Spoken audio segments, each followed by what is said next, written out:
साथ संगत जी, प्यार से कहना धन गाजी। पारामती के इस सत्संग में सभी जो ये संदेश पिछले कुछ घंटों से सुन रहे हैं कि मनुष्य जीवन मिला है, इसको पूरी तरह से जिएं। मानव बन के आए हैं तो मानव बन के ही जिएं।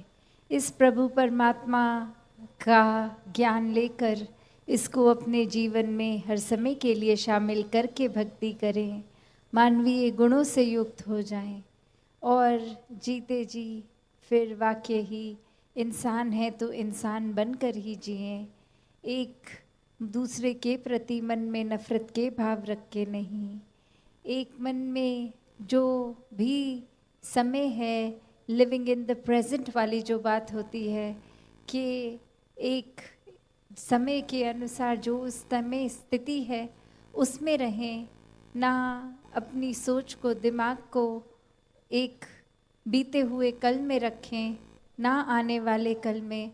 जो एक अभी समय चल रहा है उसका मोल डालें, क्योंकि पता नहीं ये श्वासों ने कब ख़त्म हो जाना है। एक जीवन में हर कोई जहाँ एक समय में तो आए और निर्धारित समय की कुछ सालों की ही ये ज़िंदगी है, फिर ये सांसों ने बंद होना है। तो ये जो जीवन जिया वो कैसे जिया, वो क्या करके समय निकाला, क्या हमने वाकई ही जो काम करने आए थे इस परमात्मा, इस निराकार की पहचान वो करी, या फिर वो समय फिर और चीज़ों में निकाल दिया। ये परिवार रूप में पालन पोषण, ये काम जिम्मेवारियाँ, ये सब जहाँ करना बहुत ही ज़रूरी है। एक समाज पे बोझ नहीं बनना, पर ये ही सब कुछ है ऐसा नहीं है। ये परमात्मा ही प्राथमिकता होनी चाहिए जब कोई और काम भी कर रहे हों। तो कैसे एक मनुष्य की आदत है कि एक पास्ट की बात, एक फ्यूचर की बात ये लेकर वो स्ट्रेस लेना, एक बोझ ले लेना। जिस समय में हो वो समय का उस समय सदुपयोग करके कोई चीज़ अगर कर ली तो ही वो लाभदायक है। एक समय निकलने पर वो चीज़ खराब भी हो जाती है। जैसे एक हम उदाहरण ले कोई फल का, कि जिस समय वो ठीक है उसको उसी समय खा लेना तो ही शरीर के लिए फ़ायदा होता है, वरना तो वो सड़ जाता है, खराब हो जाता है, तो फिर उसको खाद में ही डालना पड़ता है, एक फेंक देना पड़ता है। वो शरीर में अब डालने के लिए पौष्टिक नहीं बचता। तो कैसे अपने जीवन में हर कोई ये समय का सदुपयोग करे, एक अपने दिमाग में हर किसी के लिए अच्छी सोच रखे, दिल में हर एक के लिए प्यार रखे। एक कहानी का सहारा लेके दासी ये बात रखना चाहेगी कि कैसे दो व्यक्ति एक बार नदी को पार करने के लिए जा रहे थे और उनको किसी ने कहा कि ये नदी आप जब पार कर लोगे तो किसी को भी आपने एक वो मदद रूप नहीं करना, एक अपना ही चलते जाना है, एक अपने आप का ही पूरा ध्यान रखना है। और वहीं एक व्यक्ति उन दोनों में से ही देखता है कि कोई डूब रहा है और उसको एक मदद करके डूबने से बचा लिया।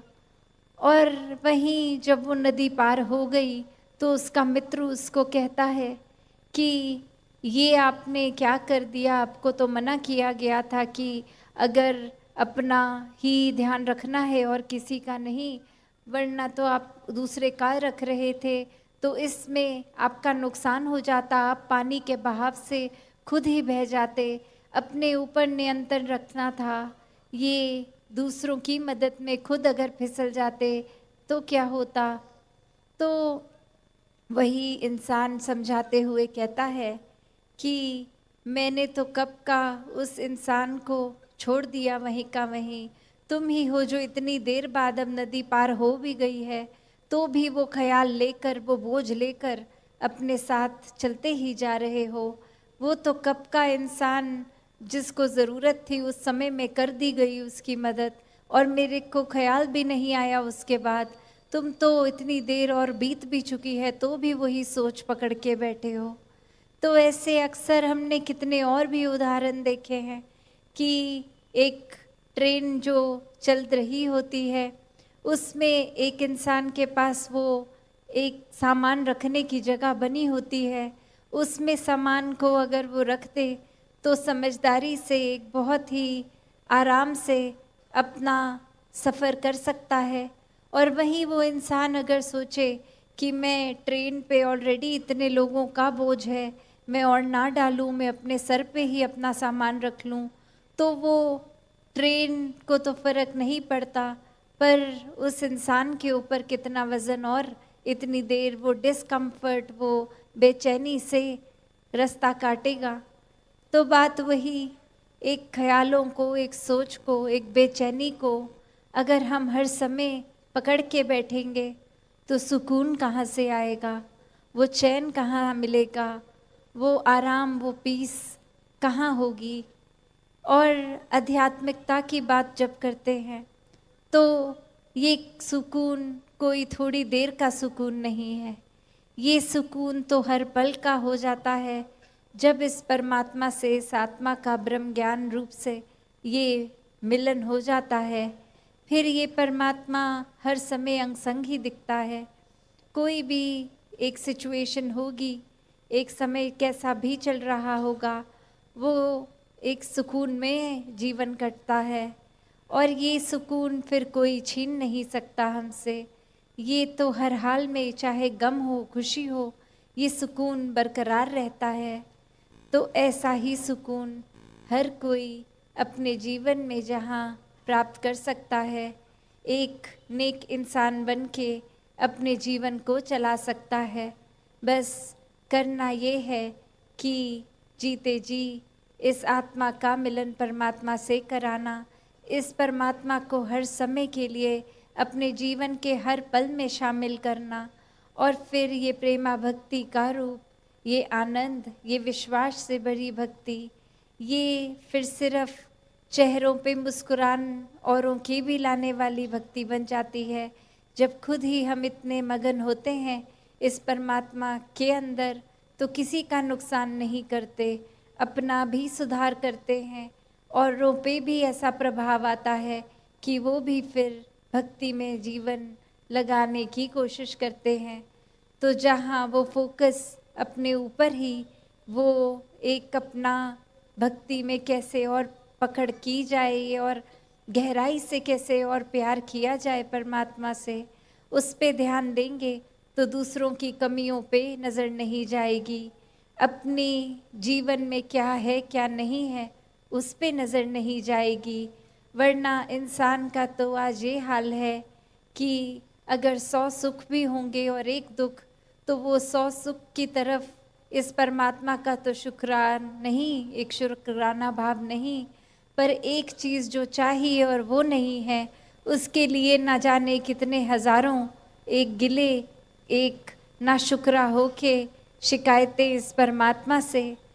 तो कैसे एक एक चीज़ जो इस परमात्मा ने दी है उसको अपने जीवन में अगर वाकई ही रखें, उसका सदुपयोग करें, तो एक एक चीज़, एक सुबह हर जो हम उठ रहे हैं, छोटी से छोटी चाहे वो चीज़ होगी, ये घर परिवार, ये प्यार, ये हवा, ये प्रकृति, ये कोई भी और रूप हो, हर चीज़ हर समय का वो अनगिनत कारण है इस परमात्मा का धन्यवाद करने के लिए। पर ये मन अगर सिर्फ उसी को ढूंढेगा जो नहीं है, तो सब कुछ होते हुए भी लगेगा कि कुछ भी नहीं है। तो कैसे हर समय इस परमात्मा के जो प्यार में रहते हैं वो हर समय शुक्राना भाव रखते हैं, वो शिकायतें नहीं करते, वो तो सिर्फ से ज़्यादा खुद को खुशकिस्मत मानते हैं कि ये परमात्मा ने एक अपनी पहचान करवाई, जीते जी हमारा भी फ़ायदा हो रहा है, चैन से जीवन कट रहा है सुकून से। और ये मुक्ति के भी हकदार जीते जी बन गए। और जिस समय वो समय आएगा जब श्वासों ने तो जाना ही है एक दिन, तो वो समय आने पर फिर वो परलोक सुहेला की बात, वो एक जीवन भी अच्छे से जिया गया और जीवन के बाद भी ये आत्मा परमात्मा का मिलन है। तो हर कोई भक्तिमय जीवन जीता ही चला जाए। साथ संगत जी, धन्यवाद जी।